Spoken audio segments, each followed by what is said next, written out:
a child marked by silence, and a girl forgotten by the city cross improbable destinies. When everyone had already lost hope, a simple gesture changes everything forever. The afternoon sun was hiding behind heavy clouds when Emily decided she couldn't take it anymore. The mansion in Oak Ridge, with its wide and silent corridors, felt like a museum where she was just another exhibit on display. The housekeepers whispered among themselves, doctors made notes on clipboards, and her father walked through the house like an elegant ghost, always in a suit, always distant. 5 years. 5 long years since her voice had disappeared, along with the deafening noise of that terrible day. Emily remembered fragments, her mother's scream, the twisted metal, and then the silence that settled in her throat like an insurmountable wall. Since then, the words had remained trapped somewhere deep inside her, while the world around her continued talking, explaining, trying to understand. Mrs. Wilson, the housekeeper, was busy preparing dinner when Emily slipped out through the back of the house. The 9-year-old girl had planned her escape with the precision of a military operation. She knew that at 3 o'clock her father would be in a meeting in his office, Mrs. Wilson would be in the kitchen, and the driver would be resting in the garage. It was her window of opportunity.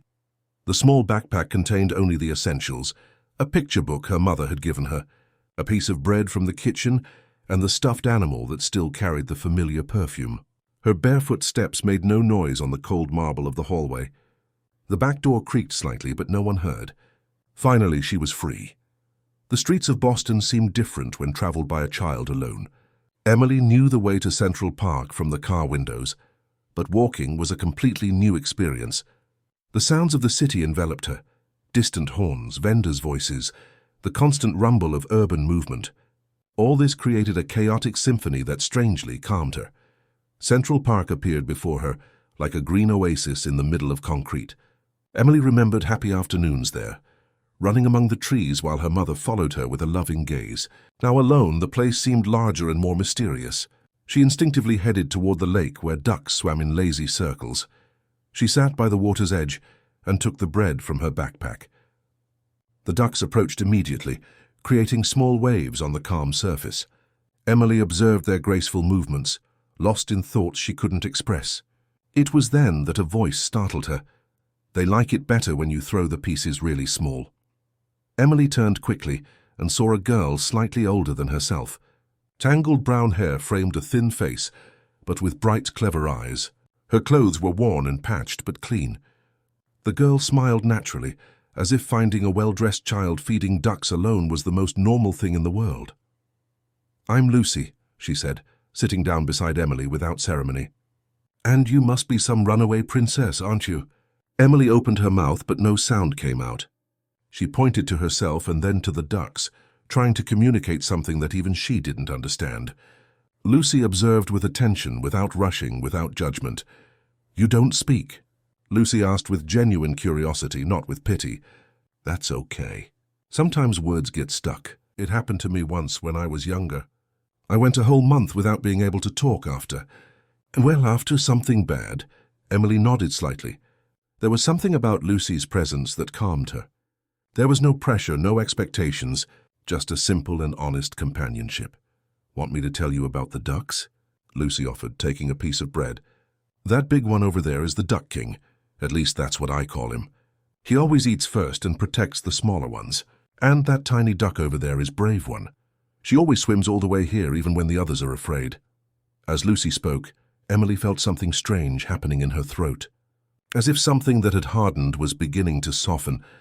Lucy's voice had a special quality, musical and comforting, different from all the voices she heard at home. "Do you live near here?"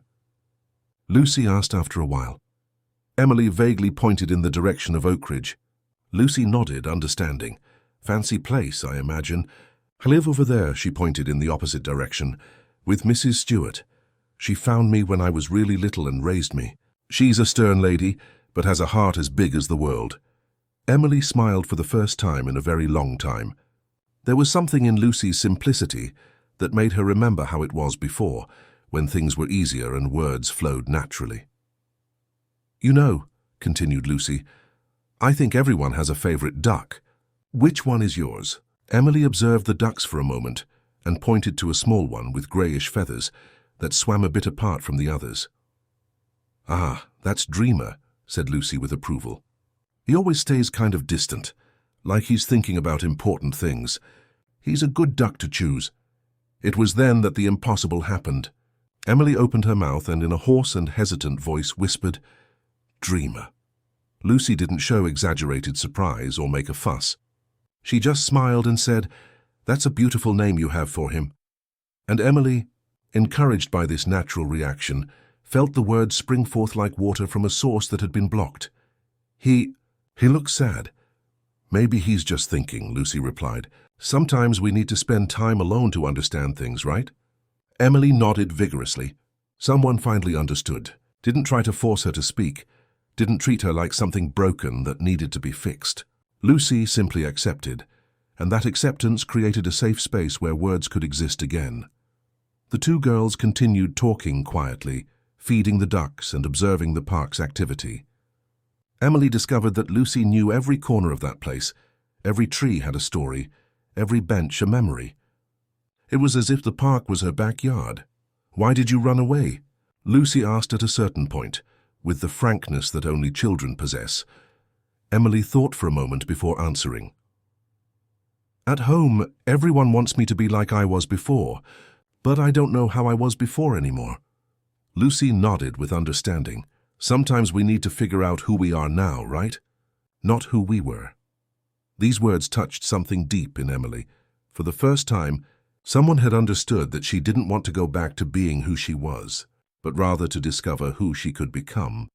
Time passed without them noticing, and when the sun began to set, Emily heard her name being shouted in the distance. It was her father's desperate voice echoing through the park. Fear settled in her eyes. "Is that your dad?" asked Lucy. Emily nodded, already standing up. "He must be really worried," said Lucy gently. "Do you want me to go with you?" Emily took Lucy's hand, a silent but eloquent response. Together they walked toward the shouts, as the first day of an extraordinary friendship came to an end, marking the beginning of a journey that would forever change the lives of everyone involved. If this story interested you, don't forget to subscribe to our channel and give a like. Tell us what city you're watching from. We'll continue. Henry Anderson ran through the park like a man possessed. His impeccable suit was wrinkled, his tie loosened, and his usually perfectly combed hair was now disheveled. It had been 2 hours since he discovered Emily's disappearance, 2 hours of pure anguish that brought back all the pain of 5 years ago. Emily. "Emily!" He shouted her name while searching every corner of Central Park. The driver had been dispatched to check other points in the city. Mrs. Wilson was coordinating a search in the neighborhood, and he himself had insisted on looking in the park, following an inexplicable intuition. That's when he heard a voice that made him stop abruptly. "Daddy?" "I'm here." Henry turned so quickly he almost lost his balance. There was Emily, walking toward him with an unknown girl by her side. But it wasn't just the sight of his daughter that shocked him. It was the sound of her voice, clear and sweet, pronouncing a word he hadn't heard for 5 long years. "Emily," he whispered, kneeling to be at his daughter's height. Tears sprouted uncontrollably. You spoke." "Dad, this is my friend Lucy," said Emily naturally, as if talking was the most normal thing in the world. "She taught me about the ducks." Henry looked at the girl who was beside his daughter. Lucy was approximately 10 years old, with brown hair that reflected golden nuances under the evening light, and expressive eyes that seemed to carry more experience than would be appropriate for her age. Her clothes were simple and patched, but she carried herself with a natural dignity that immediately impressed Henry. "Hello, sir," said Lucy with a small curtsy. "Sorry if Emily worried you. She just needed to talk to the ducks." The simplicity of the explanation and the maturity in the girl's voice left Henry momentarily speechless. How was it possible that an unknown child had achieved in a few hours what the best specialists couldn't accomplish in 5 years? I don't know how to thank you," said Henry, his voice breaking. "You have no idea what just happened." Lucy tilted her head, observing him with curiosity. "Emily didn't talk before." "Not for 5 years," replied Henry, still incredulous about the conversation itself. "Ah," said Lucy naturally. "Sometimes words stay hidden, waiting for the right person to hear them." The depth of the observation coming from such a young child impressed Henry even more. There was something special about that girl, something beyond her apparent simplicity. "Lucy, where are your parents?" Henry asked gently. "I live with Mrs. Stewart," she answered. She must be worried too. "I don't usually come home late." "Then let's take you home," said Henry, standing up. "It's the least I can do." Lucy hesitated for a moment. "You don't need to trouble yourself. I know the way." "It's no trouble," insisted Henry. "In fact, it's an honor." As they walked through the park toward Henry's car, Emily chattered away as she hadn't done in years. She told about the ducks, about the stories Lucy had invented for each of them, about how good it felt to have someone to talk to who didn't ask complicated questions. "Dad, can I meet Lucy tomorrow?" asked Emily, holding the hands of the two most important people in her life at that moment. Henry looked at Lucy, who walked silently beside them. There was something in the girl's gaze that intrigued him deeply, a strange familiarity, as if he had seen her before, although he was sure they had never met. "Of course, my dear," he replied. "Lucy will always be welcome in our home." Lucy's face lit up with a genuine smile. "Thank you, sir. Emily is a very special friend." They reached the car, a black Mercedes that drastically contrasted with the simple environment of the park. Lucy looked at the vehicle with curiosity but without embarrassment. Henry opened the back door and the two girls got in, continuing their animated conversation. "Where to, Lucy?" asked Henry when he settled in the driver's seat. "Maple Street, number 247, she replied. "It's a small house with a green fence." Henry knew the neighborhood. It was a working-class area, but decent, where hard-working families lived simply. During the journey, he observed Lucy in the rearview mirror. The girl answered Emily's animated questions with patience and affection, creating fantastic stories about common places in the city. Lucy said that the fountain in Liberty Square was actually a magic portal, Emily reported, laughing, and that if you threw a coin and made a very specific wish, it might come true. "Oh, really?" said Henry, joining the game. "And what kind of wish works?" "It has to be a wish to help someone else," Lucy explained seriously. "Wishes for yourself don't work. The magic only happens when you want good things for another person." Once again, Henry was impressed by the girl's peculiar wisdom. There was an almost mystical quality to her words, as if she possessed a special understanding of human nature. They arrived at Maple Street and stopped in front of a modest but well-kept house. The fence was indeed green, recently painted, and small flower pots decorated the porch. Before they could get out of the car, the door of the house opened abruptly. A woman of approximately 60 years came out hurriedly. Mrs. Stewart was a woman of medium stature, grey hair tied in a tight bun, and dark eyes that showed intense concern. She wore a simple dress and an apron that indicated she had been cooking. "Lucy Marie Davis," she exclaimed with a mixture of relief and reprimand. "Where have you been? I've been worried for an hour." Lucy got out of the car quickly and ran into the woman's arms. "Sorry, Mrs. Stewart. I met a new friend and lost track of time." Henry got out of the car with Emily, approaching respectfully. Mrs. Stewart observed him attentively, her eyes traveling from his expensive suit to the luxurious car. There was something in her gaze that Henry couldn't completely decipher, a mixture of surprise, recognition, and a shadow of alarm. "Ma'am," said Henry, extending his hand, "I'm Henry Anderson. Lucy did an immense favor for my family today, and I wanted to thank you personally." Mrs. Stewart hesitated for a moment before accepting the handshake. "Celeste Stewart," she said, her voice cautious. "What kind of favor?" "She got my daughter to speak again," explained Henry, emotional. Emily hadn't spoken for 5 years, and Lucy in a few hours did what no doctor could. The impact of these words on Mrs. Stewart was visible. She turned pale for a moment, her eyes fixing first on Emily, then on Henry, and finally returning to Lucy with an expression that mixed pride and concern. "Is that true?" she asked Lucy. "Emily just needed someone to listen," Lucy answered simply. "Sometimes it's like that." Mrs. Stewart remained silent for a moment, clearly processing information that went beyond what had been said. Henry noticed her hesitation and tried to reassure her. "I'd like to invite you both to dinner at our home tomorrow. It's a small way to repay what Lucy did for us." "That's not necessary, Mr. Anderson," replied Mrs. Stewart quickly. Lucy just did what any child would do.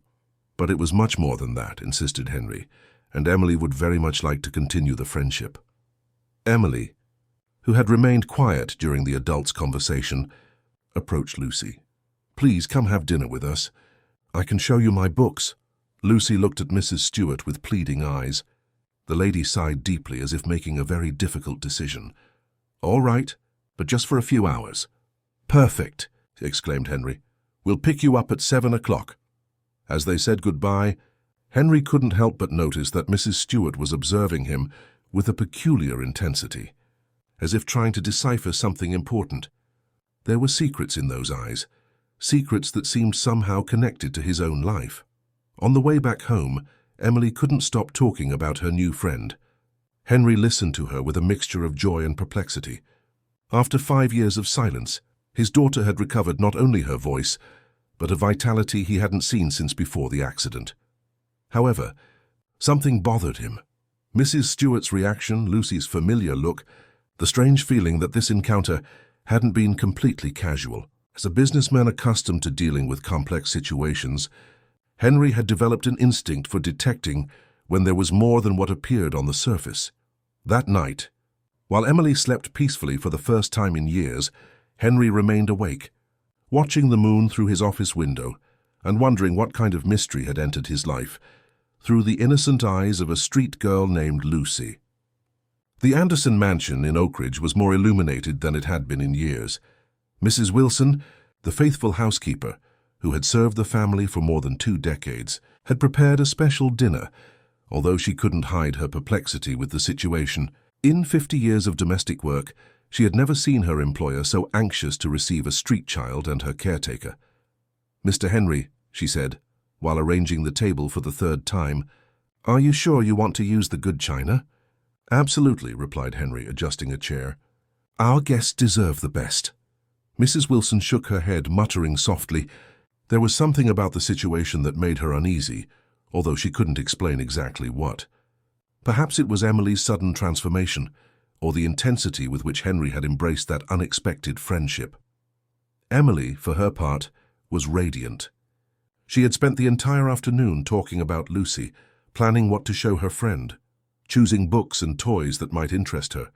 It was as if 5 years of silence had been a dam that had finally broken, releasing all the pent-up joy and energy. At 7 o'clock sharp, Henry returned with his guests. Lucy had exchanged her simple clothes from the previous day for a light blue dress, clearly borrowed and several sizes too large, but clean and well-ironed. Mrs. Stewart wore her best outfit, a discreet black dress and shoes that, although worn, were impeccably polished. "Wow!" exclaimed Lucy as she entered the mansion, turning her neck to observe the high ceiling decorated with crystal chandeliers. "It's like a palace." Emily laughed, taking her friend's hand. "Come, I'll show you my library." The 2 girls ran up the marble staircase, their voices echoing through corridors that had known only silence for so long. Henry and Mrs. Stewart remained in the entrance hall, observing the children's happiness. "Your home is very beautiful." "Mr. Anderson," said Mrs. Stewart politely, although her eyes seemed to catalogue every detail with unusual attention. "Thank you. But please call me Henry," he said, "and make yourself at home. This house has been too quiet for too many years." Mrs. Wilson appeared to greet the visitors, and it was then that something interesting happened. When her eyes met Mrs. Stewart's, both women stopped abruptly, as if recognizing something in each other. "Celeste?" murmured Mrs. Wilson, incredulous. "Celeste Stewart." "Mrs. Wilson," replied Mrs. Stewart, her voice slightly tense. "What a surprise to find you here." Henry observed the exchange with growing interest. "You know each other?" "We worked in neighboring houses many years ago," explained Mrs. Wilson cautiously. "But it's been a long time since we've seen each other." "A very long time," agreed Mrs. Stewart, her gaze meeting Mrs. Wilson's with an intensity that suggested unfinished conversations and shared secrets. Before Henry could explore that unexpected connection further, Emily and Lucy came running down, interrupting the tense moment between the 2 older women. "Dad, Lucy knows all the constellations," announced Emily excitedly. "She said she can teach me how to find them in the sky." "Is that so?" asked Henry, once again impressed by the girl's unexpected knowledge. Mrs. Stewart taught me, explained Lucy shyly. She knows many interesting things. During dinner, conversation flowed naturally, mainly between the two girls. Lucy demonstrated an education and table manners that impressed Henry, considering her circumstances. There was something in her posture, in the way she held the cutlery. That suggested a more formal education than would be expected. "Lucy," said Henry during dessert, "how long have you lived with Mrs. Stewart?" The girl looked at her caretaker before answering. "Since I was very little. Mrs. Stewart found me when I was 4 years old." "And before that?" asked Henry gently. Mrs. Stewart intervened quickly. She was alone. Some children aren't lucky enough to start life with a family. There was something definitive in her response that discouraged more questions, but Henry noticed that Lucy seemed to have more to say. The girl opened her mouth as if to speak, but a discreet look from Mrs. Stewart made her reconsider.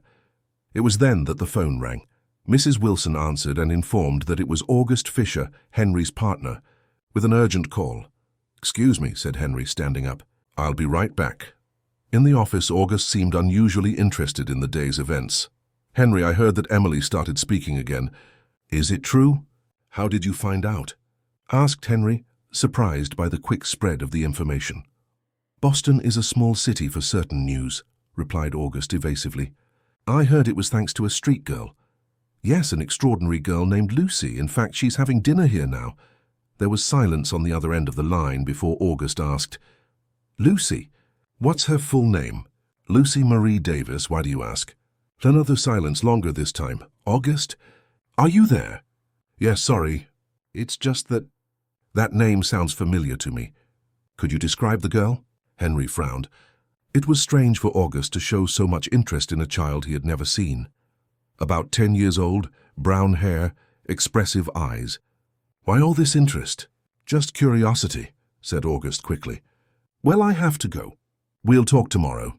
The call ended abruptly, leaving Henry with a strange feeling. August had seemed nervous, which was unusual for a man who was generally so controlled. When he returned to the dining room, he found the two girls browsing through an old family photo album. Lucy was particularly interested in photos of Margaret, Henry's late wife. "She was very beautiful," commented Lucy, observing a photo where Margaret smiled in the house's garden. "She was indeed," agreed Henry, sitting down beside them. "Emily looks a lot like her." Lucy studied the photo more carefully, then looked at Emily, and finally at Henry. There was something in her expression that suggested recognition, but she didn't say anything. "Mrs. Stewart," said Emily suddenly, "did you know my mother?" Mrs. Stewart, who was helping Mrs. Wilson collect the plates, froze for a moment. "Why do you ask that, dear?" "I don't know," said Emily innocently. "You have a familiar way about you, as if I've seen you before." Mrs. Stewart's discomfort was visible. She looked at Mrs. Wilson, who returned the look with an equally tense expression. "I think it's time for us to go," said Mrs. Stewart quickly. "It's getting late for Lucy." "Oh no," protested Emily. "Can't we talk a little more?" "Tomorrow, dear," said Mrs. Stewart firmly. "Lucy can come back tomorrow." As they prepared to leave, Henry noticed that Mrs. Stewart seemed anxious to depart. There was something in the atmosphere of the house that clearly made her uncomfortable. "Thank you for the wonderful dinner," said Lucy, hugging Emily. "It was the best night of my life." "Mine too," replied Emily. "Promise you'll come back tomorrow." "I promise," said Lucy, sealing the commitment with a tight hug. In the car, during the drive back, Mrs. Stewart remained unusually silent. Lucy, on the contrary, was animated, telling about everything she had seen and experienced. "Mrs. Stewart," she said at a certain point, "why did you act strange when Emily asked about her mother?" "I didn't act strange," replied Mrs. Stewart defensively. "Yes, you did," insisted Lucy, "and Mrs. Wilson too. You knew each other from before, didn't you?" Mrs. Stewart sighed deeply. "Lucy, there are things in life that are complicated to explain to a child. But I'm not such a child anymore," argued Lucy, "and I know when adults are hiding something." Henry, who was listening to the conversation, decided to intervene. "Lucy is right, Mrs. Stewart. There was something familiar in the air tonight. If there's a connection between our families, perhaps it would be better to talk about it openly." Mrs. Stewart looked at him through the rearview mirror, her eyes reflecting an intense internal struggle. "Mr. Henry, Some truths can be more disturbing than doubts. Still, I prefer the truth, replied Henry with conviction. Very well, said Mrs. Stewart after a long pause, but not today. Today was a happy night for the girls. Let that happiness last at least until tomorrow. Henry agreed, but he knew that the next day he would have answers. There were secrets circulating around his family, secrets that involved an extraordinary girl, a mysterious caretaker, and connections to his past that he still couldn't fully comprehend. When they arrived at Mrs. Stewart's house, Lucy said goodbye with the promise to return the next day. But as he watched the girl enter the simple house, Henry couldn't shake the feeling that his life was about to change in ways he couldn't yet imagine. If this story interested you, don't forget to subscribe to our channel and give a like. Tell us what city you're watching from, we'll continue. Henry spent the night wide awake, pacing his office like a caged animal. The feeling that important pieces of a puzzle were moving around him was impossible to ignore. August's strange reaction on the phone, the mutual recognition between Mrs. Wilson and Mrs. Stewart, and especially that familiar look in Lucy's eyes, all of this created an atmosphere of mystery that left him restless. The next morning, Emily woke up earlier than usual, excited by the prospect of seeing Lucy again. Her contagious mood filled the house with an energy that hadn't existed in years, but Henry could barely concentrate on his daughter's joy. He had urgent questions to resolve. Mrs. Wilson, he called the housekeeper after breakfast, I need to talk to you. Mrs. Wilson, who had known that tone for more than 20 years, knew she could no longer avoid the conversation. She followed Henry to his office, her nervous hands smoothing her apron. Please sit down, said Henry, indicating an armchair. I want you to tell me everything about your history with Mrs. Stewart. Mrs. Wilson sighed deeply, as if she knew this moment would come sooner or later. We worked together for many years, sir. She was the housekeeper at the Mendenhall family's house over on Bay Street, very close to the house where Mrs. Margaret grew up. Henry felt a shiver run down his spine. Did she know Margaret? She knew her since childhood, confirmed Mrs. Wilson, avoiding her employer's gaze. Celeste was always very dedicated, but after a while, well, she left her job abruptly. When? About 11-12 years ago, murmured Mrs. Wilson, right after you and Mrs. Margaret got married. Henry made quick calculations. Lucy was approximately 10 years old, and Mrs. Stewart had said she found her when the girl was 4. The numbers fit together in a disturbing way. Mrs. Wilson, he said firmly, is there something you're not telling me? The housekeeper remained silent for a long moment, clearly struggling with her loyalties. Finally, she spoke. Mr. Henry, there are some matters that aren't mine to reveal. They're old pains that might be better left buried. Not when they involve my daughter, replied Henry firmly. Emily is happy for the first time in 5 years, and I need to understand if that happiness is built on a solid foundation. Before Mrs. Wilson could respond, they were interrupted by a knock on the door. It was August Fisher, with an unusually serious expression. Henry, we need to talk, he said, entering the office without waiting for an invitation. Urgently. Mrs. Wilson took advantage of the interruption to quickly withdraw, leaving the two men alone. August closed the door behind him and turned to Henry with an expression that mixed determination and apprehension. About this girl, Lucy, August began without preamble. You can't allow her to get any closer to Emily. Henry became visibly irritated. What do you mean? Lucy gave my daughter her voice back. Have you gone crazy? Henry, you don't understand, insisted August. There are things about this girl that you don't know. Then tell me, challenged Henry, crossing his arms. August hesitated, clearly divided between revealing information and keeping secrets. Finally, he sighed. Lucy isn't just any street girl. There are suspicions about her origin. What kind of suspicions? Henry, do you remember Margaret spending a few months away from Boston about 11 years ago? She said she was taking care of a sick aunt in New York. The question hit Henry like a punch. He vaguely remembered that period, when Margaret had traveled and returned different, more reserved and melancholic. Yes, I remember. So what? What if I told you that Margaret never had a sick aunt in New York? The silence that followed was deafening. Henry felt the floor move beneath his feet. What are you insinuating, August? I'm saying that maybe it's time for you to discover the truth about those months, responded August gravely, and about what really happened to Margaret during that period. Henry sat heavily in his chair, his mind spinning in 1,000 directions. Fragmented memories began to reorganize. Margaret's mood changes after the trip, her insistence on hiring a new housekeeper, the nights when he found her crying without apparent explanation. "Why did you never tell me this before?" asked Henry, his voice low and controlled. "Because Margaret made me promise never to reveal it," admitted August. "But now, with this girl appearing in your lives, I think you have the right to know." At that moment, Emily's voice echoed through the hallway, calling her father. She had just arrived from school and was eager to know if Lucy would visit her again. "Daddy, can I call Lucy?" she asked, appearing at the office door. "I want to show her my new books." Henry looked at his daughter, then at August, divided between Emily's happiness and the disturbing revelations he had just heard.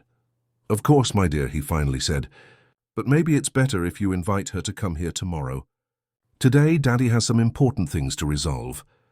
After Emily left, excited to make the invitation, August approached Henry. "Henry, I know it's difficult to hear this, but you need to investigate. For Emily, for yourself, and for Margaret's memory. How do you suggest I do that?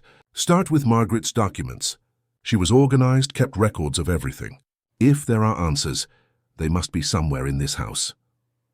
After August left, Henry remained alone in his office, facing the reality that his life could be built on lies that had lasted for more than a decade. With trembling hands, he headed to the file where he kept Margaret's personal documents. The drawers were organized chronologically, and he searched for the months in question. It was then that he found something unexpected, a folder marked with the initials LMD, the same initials as Lucy Marie Davis. Inside the folder were medical documents, payment receipts for a private clinic in New York, and at the bottom a letter from Margaret addressed to him, but which had never been delivered. The envelope was sealed with his wife's familiar handwriting. With trembling fingers, Henry opened the letter. Margaret's words jumped from the paper like ghosts from the past. "My dear Henry, if you are reading this letter, it means that the secrets I've kept can no longer be hidden. There is a truth that I didn't have the courage to share with you, a decision I made that changed our lives in ways that you still don't understand. There was a child, our child, who was born in circumstances that forced me to make an impossible choice. The love I feel for you and Emily forced me to—" The letter was torn at this point, with the final part missing. Henry read and reread the words, trying to comprehend the complete meaning. A child, our child. The implications were devastating. At that moment, he heard Emily laughing in the garden. Through the window, he saw that Lucy had arrived earlier than expected, brought by Mrs. Stewart.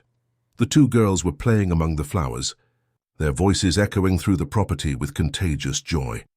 Henry observed Lucy with new eyes, the brown hair that reflected the afternoon sun, the way she tilted her head when concentrating, the smile that illuminated her entire face. All this now took on a completely different meaning. Mrs. Stewart, seated on a garden bench watching the girls, noticed Henry in the window. Their gazes met through the glass, and at that moment both knew there would be no more escaping the truth. The housekeeper stood up and walked toward the house. Henry met her at the back door, and the expression on her face confirmed his worst fears. "Mr. Henry," said Mrs. Stewart with a breaking voice, "I think it's time we talked." "Lucy is my daughter, isn't she?" asked Henry directly without preamble. Mrs. Stewart closed her eyes for a moment, as if she had been expecting this question for years. "Yes," she whispered. "Lucy is your daughter. Your daughter with Margaret." Henry's world collapsed and reconstructed itself in that instant. In the garden, two sisters played together, not knowing that fate had conspired to reunite them through a friendship that was, in fact, a reunion of blood that had been separated long ago by life's circumstances. Henry needed to support himself against the doorframe to avoid falling. Mrs. Stewart's confirmation hit him with the force of a hurricane, completely reorganizing his understanding of the last 10 years of his life. In the garden, Emily and Lucy's innocent laughter contrasted drastically with the emotional storm unfolding inside the house. "Please," he said with a hoarse voice, "tell me everything. I need to understand." Mrs. Stewart led him to the kitchen, where they sat at the table where so many family meals had been shared. Her hands trembled slightly as she prepared to reveal secrets kept for more than a decade. "Margaret was pregnant when you got married," she began slowly.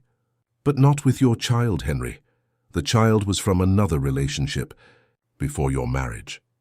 Henry felt a mixture of relief and confusion. "But you said Lucy is my daughter." "She is. But not biologically," explained Mrs. Stewart. "Let me tell you from the beginning." She paused, as if gathering courage to continue. "Margaret had ended a complicated relationship before meeting you. The man was, well, let's say he wasn't suitable for her. Married, older, with a dubious reputation in business. When Margaret discovered the pregnancy, he simply disappeared. And Margaret hid this from me. She was desperate and in love with you," continued Mrs. Stewart. "When you got married, she still didn't know if she was pregnant. She found out weeks after the honeymoon. She was terrified of losing you." Henry ran his hands through his hair, trying to process the information. "So she invented the sick aunt story to have the baby away from here?" "Exactly. She went to New York, where I accompanied her. I had worked in her family's house for years and was the only person she completely trusted. Lucy was born there in a discreet private clinic. And then?" Mrs. Stewart sighed deeply. "Margaret fell into severe postpartum depression. She would look at the baby and see only the reminder of a relationship she wanted to forget. At the same time, she felt guilty for not being able to love the child as she should." Henry closed his eyes, imagining his wife's silent suffering. "Why didn't she tell me?" "I would have helped. We would have found a solution together." "Margaret was convinced you would reject her," explained Mrs. Stewart. "She thought you would never be able to accept raising another man's child. So she made a desperate decision." "What decision?" "She asked me to raise Lucy as if she were my granddaughter. I was retiring anyway, and Margaret provided a simple house for me, where I could live with the girl away from your social circles." Henry stood up abruptly, walking to the window where he could see the two girls. Lucy was teaching Emily how to make crowns with flowers from the garden, and the scene was almost painfully tender. "Did Margaret pay for your maintenance?" "Every month, religiously," confirmed Mrs. Stewart, "but always discreetly through a bank account she created specifically for this purpose. She also came to visit us, especially in the early years." "Did Lucy know?" "To Lucy, Margaret was just a kind lady who visited us sometimes. A rich aunt who liked to bring presents and play with her. The girl never suspected the truth." Henry turned to face Mrs. Stewart. "And you? How did you feel raising your former employer's daughter?" Mrs. Stewart's eyes filled with tears. "I loved that child from the first moment. Lucy became the daughter I never had. But I always knew that one day the truth would come out." "Why now? Why did fate bring them together?" "Perhaps," said Mrs. Stewart with a sad smile, "because some connections are too strong to be broken by secrets. Emily and Lucy are sisters, Henry. It doesn't matter that they didn't grow up together. There's something between them that goes beyond rational explanations."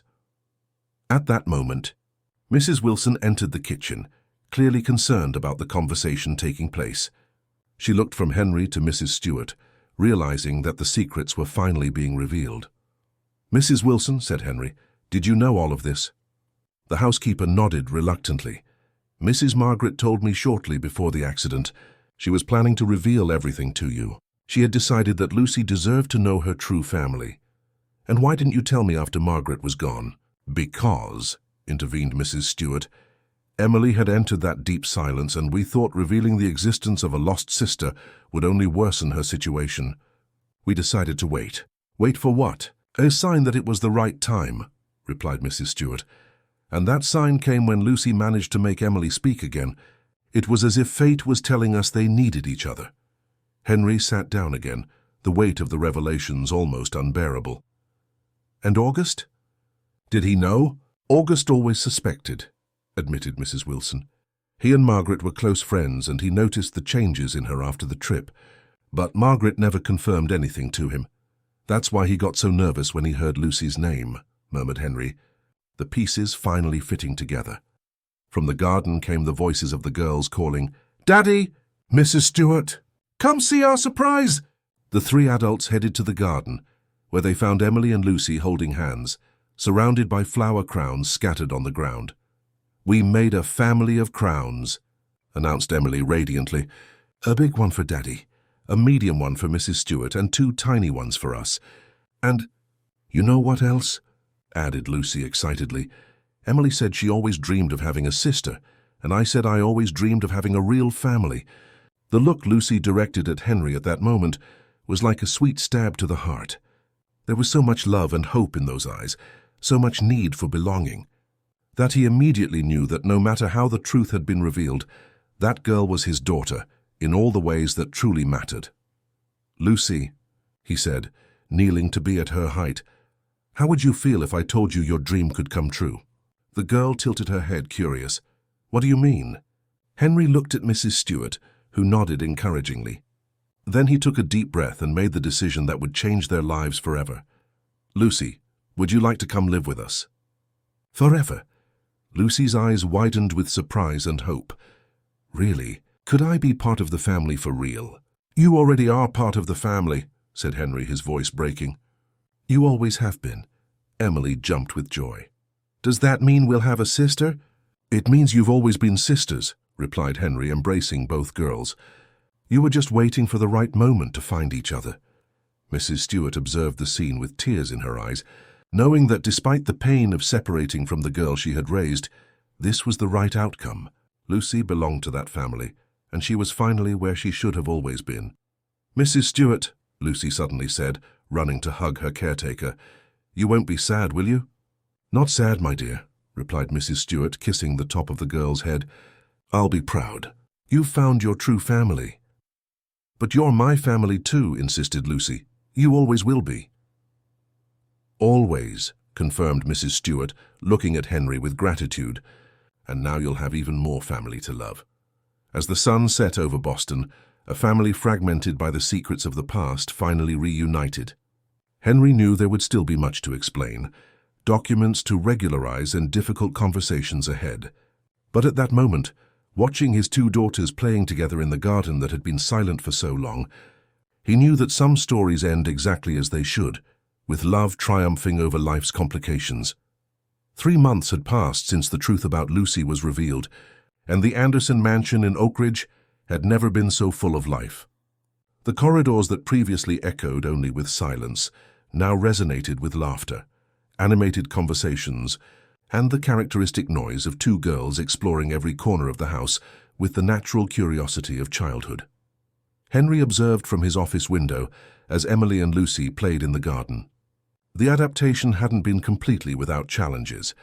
Lucy still woke up sometimes at night, looking for Mrs. Stewart, and Emily occasionally felt jealous of her father's divided attention.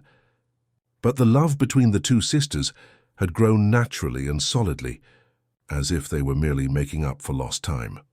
The legal question of adoption had been resolved more easily than expected. Mrs. Stewart, who had officially registered Lucy as her granddaughter to protect her, cooperated completely with the process. The documents left by Margaret, including the unfinished letter and payment records, provided sufficient evidence to prove the biological mother's original intentions. "Dad," said Emily, entering the office with Lucy by her side, "can we visit Mrs. Stewart today?" Henry smiled. The relationship between Lucy and her former caretaker had remained strong, with regular visits that benefited everyone. Mrs. Stewart, in turn, had accepted Henry's invitation to move into a small house on the back of the property, where she could be close to Lucy without interfering with the new family dynamic. "Of course," replied Henry. "How about we take those cookies that Mrs. Wilson made yesterday?" "A great idea," exclaimed Lucy. "Mrs. Stewart loves coconut cookies." As the girls ran to get the treats from the kitchen, Henry reflected on how life had changed.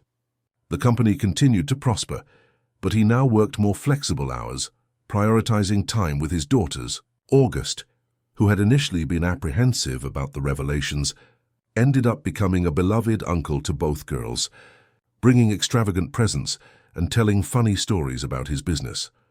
The first serious conversation with Lucy about her origin had happened a few weeks after the revelation. Henry explained in a way appropriate for a 10-year-old child that Margaret had been her biological mother, but difficult circumstances had led to complicated decisions. "So Mrs. Margaret didn't abandon me because she didn't want me," Lucy had asked with eyes shining with tears. Never, Henry had firmly replied. She loved you so much that she did what she thought was best for you at the time, and she left letters and documents to ensure that one day you would know the truth. Lucy had processed this information with the peculiar wisdom she had always demonstrated. So I had 3 mothers. The one who carried me in her belly, Mrs. Stewart, who raised me with so much love, and now the family where I truly belong. The girl's emotional maturity continued to impress Henry. Lucy had adapted to her new life with gratitude, but without ever forgetting her humble origins. She insisted on continuing to visit Central Park regularly, feeding the ducks and greeting the employees who had known her since she was little. At the private school where she now studied alongside Emily, Lucy stood out for her studies and her ease in making friends. The teachers commented on her determination and natural empathy, characteristics that made her beloved by colleagues and staff. "Dad," said Emily that afternoon, as they walked through the garden with Mrs. Stewart, "Lucy taught me something very important." "What was that, my daughter?" "The family isn't just about who has the same blood. It's about who chooses to stay together and take care of each other." Mrs. Stewart smiled, caressing Lucy's hair. "This girl has always been wise beyond her years." "And you two taught me," added Lucy, "that sometimes the best things in life come when we least expect them." At that moment, Mrs. Wilson appeared on the porch. "Mr. Henry, there's a call for you. It's from the reporter at Family Magazine." Henry had agreed to give an interview about his experience, hoping to inspire other families facing similar situations. The story had attracted attention from local media, but he had made a point of protecting the girl's privacy, focusing on the message of love and overcoming. "I'll take it," he said. "You all continue enjoying the afternoon." During the interview, Henry chose his words carefully. "What I've learned is that true love sometimes requires us to make difficult decisions, even when we don't fully understand the consequences at the time. Margaret did what she thought best with the information and pressures she had. Mrs. Stewart dedicated her life to caring for a child who wasn't even hers by blood. And now we have the opportunity to build something beautiful from this foundation of love and sacrifice. And how are the girls handling all this change?" asked the reporter. Henry looked out the window, where he could see Emily and Lucy teaching Mrs. Stewart how to use the new cell phone he had bought for her. "They're teaching me that children's resilience is extraordinary. Emily has recovered not only her voice, but all her joy for living. And Lucy? Well, Lucy has shown us that it's possible to maintain dignity and kindness, regardless of circumstances." After the interview, Henry joined the family in the garden. The sun was setting, painting the sky with golden colors that reflected on the surface of the pool. It was one of those perfect moments that he now made a point of savoring completely. "Dad," Lucy suddenly said, "can I ask a question?" "Always, my daughter." "Do you think Mrs. Margaret is happy seeing us together like this?" Henry felt a lump in his throat but answered with sincerity, "I'm sure she is." "Lucy, I think she always dreamed of this moment." "Then I'll keep talking to her every night before I go to sleep," said Lucy naturally, "to tell her how the day went and thank her for leading me to you." Emily took her sister's hand. "Can we talk to her together?" "Of course," replied Lucy, smiling. "Family does everything together." That night, after the girls went to sleep, Henry headed to the office where he kept Margaret's documents. He opened the unfinished letter again and, for the 100th time, read the words his wife had left. This time, however, he felt no pain or confusion. He felt gratitude for a woman who, even facing impossible dilemmas, had found a way to protect all the people she loved. In the drawer, he found a blank piece of paper and decided to write his own letter, not to Margaret, but to his daughters, so that one day, when they were adults, they could fully understand the extraordinary journey that had brought them together. "My dear Emily and Lucy," he began, "you have taught me that love is the most powerful force in the universe. It can be complicated, it can be painful, it can demand sacrifices that we don't understand at the time, but always finds its way back home." 6 months later, the expanded Anderson family was gathered for Lucy's 11th birthday. The party was happening in the garden, with simple but cheerful decorations, exactly as the birthday girl had requested. August arrived with a huge present, a red bicycle that made Lucy's eyes shine with happiness. "Now you two can explore the whole neighborhood," he said, laughing at the girl's excitement. Mrs. Stewart had prepared a chocolate cake with strawberry frosting, Lucy's favorite dessert. Mrs. Wilson decorated the table with flowers from the garden, and even some school friends were invited to the celebration. As he watched Lucy blow out the candles surrounded by people who loved her, Henry knew that this was exactly the life that Margaret had dreamed for her daughter. A life full of love, security, and opportunities to grow and shine. What did you wish for? Asked Emily when Lucy finished blowing out the candles. I can't tell, replied Lucy with a mischievous smile, or it won't come true. But Henry knew what the wish had been. He could see in his daughter's eyes the same contentment and gratitude that he felt. Lucy had wished for that happiness to last forever, for her family to remain united, and for all the people she loved to continue healthy and happy. It was a simple but profound wish, typical of a girl who had learned early to value the truly important things in life.